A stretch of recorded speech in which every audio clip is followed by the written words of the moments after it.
Revenue management, देखिए revenue का मतलब होता है टोटल इनकम, यानी कि ग्रॉस इनकम।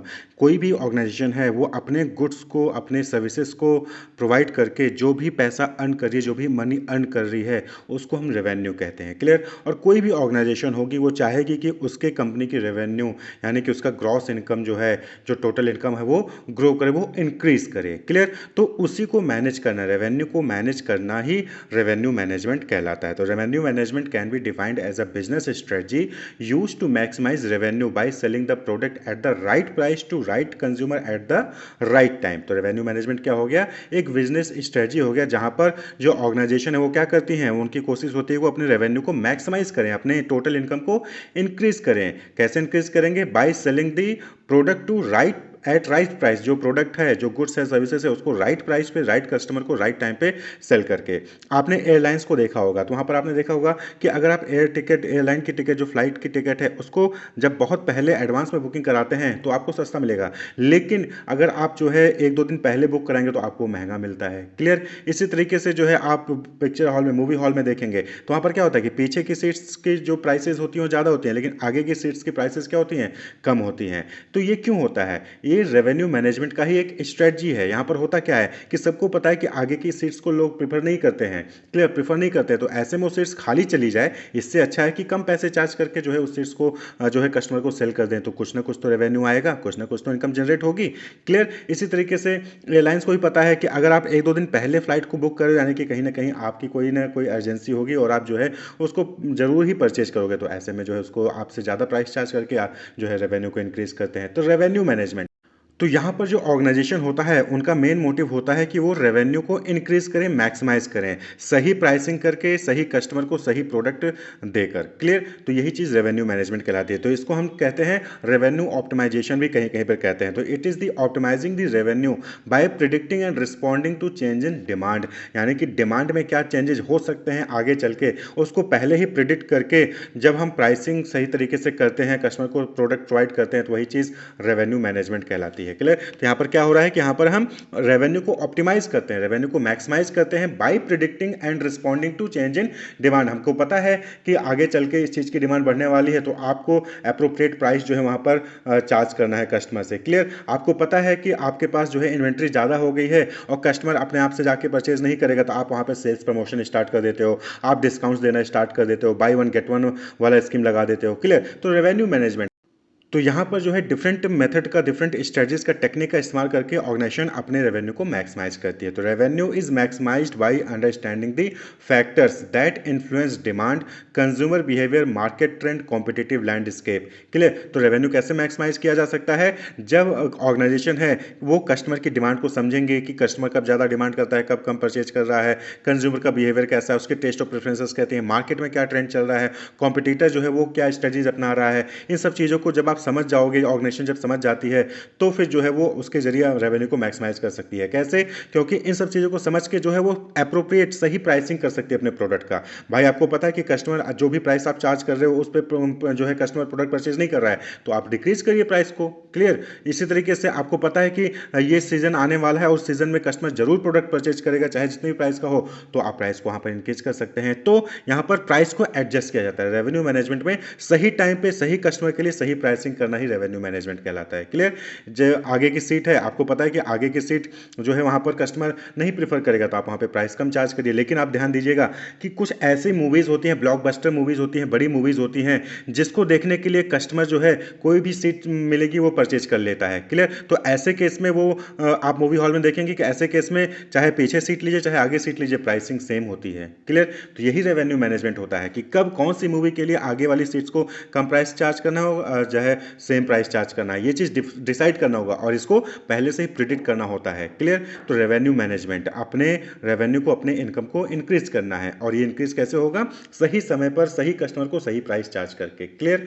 तो कुछ इंपॉर्टेंट स्ट्रेटजीज हैं जिसका इस्तेमाल करके जो है रेवेन्यू मैनेजमेंट किया जाता है। तो जैसे कि एक स्ट्रेटजी है मार्कडाउन प्राइसिंग, जिसको हम आगे इन डिटेल डिस्कस करेंगे। तो मार्कडाउन प्राइसिंग क्या है कि यहाँ पर एक रिटेल स्ट्रेटजी है। मार्कडाउन प्राइसिंग क्या है? एक रिटेल स्ट्रेटजी, जहाँ पर क्या होता है कि बहुत बार होता है कि जैसे ठंडी के कपड़े हैं और समर सीजन आने वाला है, गर्मी वाला सीजन आने वाला है, क्लियर। तो ऐसे में जो विंटर के कलेक्शन है उसको जो है वो सेल करना है, तो ऐसे में क्या करते हैं कि वो जो है एक्सेस इन्वेंट्री को या फिर जो स्लो मूविंग गुड्स हैं उनको जो है सेल करने के लिए वो जो है आप प्रोडक्ट की ओरिजिनल प्राइस को रिड्यूस कर देते हैं, क्लियर। जैसे कि ठंडी के सीजन में ठंडी के कपड़े आप देखेंगे महंगा मिलेगा, लेकिन जब गर्मी की सीजन आने वाला होता है तो ऐसे में लोग ठंडी के कपड़े क्यों खरीदेंगे, तो ऐसे में वो क्या करते हैं उस एक्सेस इन्वेंट्री को या फिर स्लो मूविंग गुड्स को क्या करते हैं उसकी प्राइस कम करके जो है सेल कर देते हैं। तो होता नहीं season sale, season of sale, तो ये मार्कडाउन प्राइसिंग होता है। तो जो ये रिटेल जो कंपनीज होती हैं वो जो है इस स्ट्रेटजी का अपनाती हैं कि जहां पर वो जो भी एक्सेस इन्वेंट्री है, एक्स्ट्रा इन्वेंट्री है और या फिर जिसकी सेल कम हो रही है तो उसको जो है ऑफर लगाकर उसकी प्राइस को कम करके उसको सेल करना स्टार्ट कर देते हैं, क्लियर। इसी तरीके से अब यहाँ पे क्या है कि भाई प्रोडक्ट आपके ऑर्गेनाइजेशन में रखा हुआ है, आपके जो है जो दुकान है वहाँ पर रखा हुआ है, उससे आपको तो आपका पैसा भी फंसा है और आपको कोई इनकम भी नहीं हो रहा है, तो इससे अच्छा है कि कम से कम प्राइस को रिड्यूस करके आप उसको जो है कस्टमर को सेल करिए, इससे आपकी रेवेन्यू इंक्रीज होगी, क्लियर। Markdown pricing. इसी तरीके से अनसर्टेनिटी हैंडलिंग, ये भी क्या है डिमांड फोरकास्टिंग, इसको जो है कह सकते हो आप कि यहाँ पर क्या होता है कि फ्यूचर में जो भी अनसर्टेनिटी इवेंट्स हैं, चाहे वो मार्केट कंडीशन में चेंजेस हो, चाहे वो कंज्यूमर के बिहेवियर में चेंजेस हो, टेक्नोलॉजी में कोई चेंजेस होने वाला है, कॉम्पिटिटर जो है अपनी स्ट्रेटजीज में चेंजेस कर रहा है, तो उसको पहले से ही प्रिडिक्ट करके उसके लिए आप जो है तैयारी कर सकते हो। तो ये भी क्या है रेवेन्यू मैनेजमेंट का तरीका है ना। आपको पता है कि आगे जो है नेक्स्ट वीक या फिर नेक्स्ट वीक जो है कोई मूवी आने वाली है जो कि बड़ी मूवी है, तो आप जो है पूरे हॉल की जो भी सीट्स हैं चाहे आगे हो चाहे पीछे हो सेम प्राइस चार्ज करोगे। आपको पता है कि आगे चल के कोई एक ऐसी मूवी आने वाली है जो कि ज़्यादा बड़ी लेवल की नहीं है, तो ऐसे केस में जिसके लिए कस्टमर की ज़्यादा उत्सुकता नहीं है देखने के लिए, तो ऐसे में आप आगे वाले सीट्स के प्राइसेस को कम रखोगे। तो अनसर्टेनिटी हैंडलिंग, तो रेवेन्यू आगे भी चलकर सेम रहे तो उसके लिए आप जो है डिमांड फोरकास्टिंग करके जो है अकॉर्डिंगली प्राइस को सेट करते हैं, क्लियर।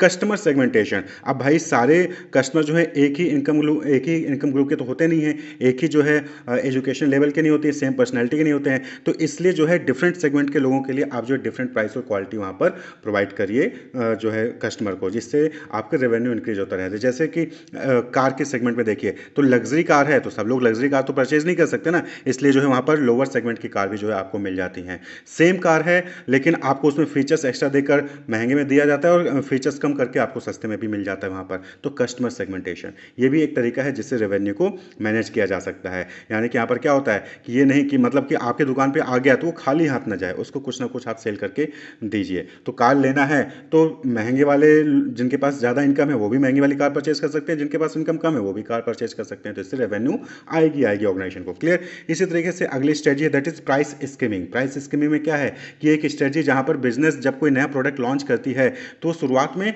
हायर प्राइसेस चार्ज करती हैं, जिससे कि जो अर्ली अडॉप्टर्स हैं या फिर जो हायर इनकम ग्रुप के लोग हैं उनसे जो है ज़्यादा से ज़्यादा रेवेन्यू अर्न किया जा सके, और फिर धीरे धीरे समय के साथ साथ क्या करते हो प्राइस को ओवर टाइम डिक्रीज करते रहते हैं, जिससे कि जो बाकी मिडिल इनकम ग्रुप है या फिर लोअर इनकम ग्रुप है उनसे भी जो है वहाँ पर इनकम जनरेट किया जा सके, क्लियर। तो प्राइस स्कीमिंग, हायर प्राइस, नया प्रोडक्ट लॉन्च होता है तो प्राइस शुरुआत में हायर रहेंगी फिर धीरे धीरे ग्रेजुअली वो डिक्रीज करते हैं। इसी तरीके से एक और टेक्निक है that is sales promotion. Sales promotion भी क्या है, ये भी रेवेन्यू मैनेजमेंट का एक स्ट्रेटजी है, जहां पर क्या होता है कि वो प्रोडक्ट जिनका सेल नहीं हो रहा है या फिर एक्सेस इन्वेंट्री हो गई है या फिर रेवेन्यू को इंक्रीज करना है तो वो क्या करते हैं कि वहां पर शॉर्ट टर्म इंसेंटिव्स देकर जो है वो कस्टमर को इन्फ्लुएंस करते हैं। तो it is a marketing strategy using short term incentives and special offers to boost the immediate sales of a product और सर्विस। नया प्रोडक्ट है मार्केट में लॉन्च कर दिया, लोगों को पता नहीं है तो आप बाई वन गेट वन कर दीजिए, या फिर किसी दूसरे प्रोडक्ट जो कि कस्टमर परचेज करे उसके साथ उसको फ्री में देने लग जाइए, क्लियर। तो ये शॉर्ट टर्म इंसेंटिव्स होता है। इसी तरीके से कूपन, डिस्काउंट, कॉन्टेस्ट, रिवेट, अलग अलग टेक्निक्स होते हैं जिसका इस्तेमाल करके सेल्स को प्रमोट किया जाता है। तो these tactics aim to encourage customers to make purchase. तो ये सेल्स प्रमोशन क्या है, एक टेक्निक्स होते हैं, स्ट्रेटजीज होती हैं, शॉर्ट टर्म टेक्निक्स होते हैं जिसका इस्तेमाल करके सेल्स को इंक्रीज किया जाता है, क्लियर। तो इसके जरिए भी जो है रेवेन्यू को मैक्सिमाइज किया जा सकता है। इसके अलावा प्राइस पेनिट्रेशन हो गया, डायनेमिक प्राइसिंग हो गया, ये सारे टेक्निक भी हैं जिसका इस्तेमाल जो है रेवेन्यू को मैनेज करने के लिए किया जाता है।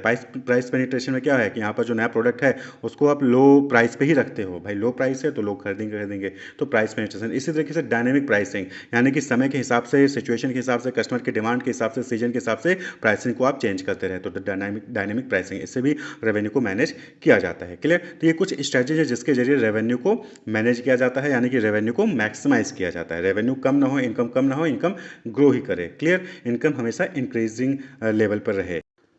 अब हम बात कर लें कि रेवेन्यू मैनेजमेंट का प्रोसेस क्या है, कि कैसे रेवेन्यू मैनेजमेंट किए जाते हैं, क्या स्टेप्स होते हैं, इंपॉर्टेंट स्टेप्स। तो सबसे पहला भाई रेवेन्यू मैनेज करना, यानी कि रेवेन्यू को मैक्सिमाइज करना है, इनकम को मैक्सिमाइज करना है। यानी कि राइट प्राइस जो है डिसाइड करना है राइट कस्टमर के लिए राइट टाइम पे। क्लियर? तो सबसे पहले आप क्या करोगे, डेटा कलेक्शन करोगे, इंटरनल डेटा, ऑर्गेनाइजेशन से रिलेटेड डेटा, एक्सटर्नल डेटा जो अलग अलग रिसर्च हो रहे हैं उससे related data, historical data, sales से रिलेटेड डेटा, प्राइसिंग से रिलेटेड डेटा, इन सभी डेटा को कलेक्ट किया जाता है। फिर ये जो डेटा है इसको एनालाइज किया जाता है डिफरेंट स्टेटिस्टिकल टूल्स का इस्तेमाल करके। क्लियर? डेटा को एनालाइज करने के बाद जो भी फाइंडिंग्स आती है, जो भी डेटा एनालिसिस के बाद जो भी रिपोर्ट आते हैं, जो भी फाइंडिंग्स आती है, उसका इस्तेमाल करके फोरकास्टिंग और बजटिंग किया जाता है कि आगे चल के कितना जो है सेल्स हो सकता है कंपनी का, आगे चल के कितना रॉ मटेरियल की रिक्वायरमेंट हो सकती है, आगे चल के कितने इन्वेंट्री की रिक्वायरमेंट हो सकती है, कितना पैसा लग सकता है, वो सारी फोरकास्टिंग और बजटिंग की जाती है। क्लियर? और इसी फोरकास्टिंग और बजटिंग के बेसिस पे जो है डिसीजन मेकिंग और ऑप्टिमाइजेशन होता है कि सेल्स प्रमोशन का कौन सा टेक्निक इस्तेमाल करना है, प्राइसिंग क्या रखनी है, प्राइसिंग डिक्रीज करनी की, प्राइसिंग इंक्रीज करनी है। ये डिफरेंट जो है डिसीजन मेकिंग्स और ऑप्टिमाइजेशन वहाँ पर किए जाते हैं जिसके जरिए रेवेन्यू को इंक्रीज करने की कोशिश की जाती है। और उसके बाद इस चीज़ को आपको कंटिन्यूस रीअसेसमेंट भी करते रहना है कि जो भी आपने डिसीजंस लिए हैं डेटा कलेक्शन और उसको एनालाइज करने के बाद वो उस डिसीजन मेकिंग से रेवेन्यू इंक्रीज हो रही है कि नहीं हो रही है। अगर रेवेन्यू इंक्रीज हो रही है तो अच्छी बात है, नहीं हो रही है तो फिर वहाँ पर जो है आपको फिर से कुछ ना कुछ चेंजेस करने पड़ेंगे, चाहे वो सेल्स प्रमोशन की स्ट्रेटजी में चेंज करिए, चाहे प्राइसिंग में चेंज करिए। क्लियर? तो स्ट्रेटजीज में चेंज करने पड़ते हैं, तो कंटिन्यूस रीअसेसमेंट भी जरूरी है। तो भाई यहाँ पर रेवेन्यू को इंक्रीज करना है तो जाहिर सी बात है कि रेवेन्यू को इंक्रीज करने के लिए आपको सही प्राइस सही कस्टमर्स को सही समय पर देना होगा। क्लियर? तो ऐसे में सही प्राइस क्या हो सकता है कस्टमर के अकॉर्डिंग जो है आप सही प्राइसिंग कैसे फिक्स कर सकते हो, इसके लिए आपको फोरकास्ट करना पड़ेगा ना कि कस्टमर की आगे आने वाले समय में क्या डिमांड है, कस्टमर का बिहेवियर कैसा है। ठीक है? मार्केट से रिलेटेड डेटा, कस्टमर जो कॉम्पिटिटर है उनकी क्या प्राइसिंग स्ट्रेटजीज हैं, इन सब के बारे में आपको जानकारी होनी चाहिए, तभी तो आप उसके बेसिस पे सही प्राइस जो है सही कस्टमर को दे पाओगे। तो और तभी जो है आपका रेवेन्यू इंक्रीज होगा, ऑर्गेनाइजेशन का रेवेन्यू इंक्रीज होगा जब वो सही प्राइस पे सही कस्टमर को जो है सही टाइम पे प्रोडक्ट को सेल कर रहा होगा। क्लियर? तभी तो रेवेन्यू मैक्सिमाइज होगा।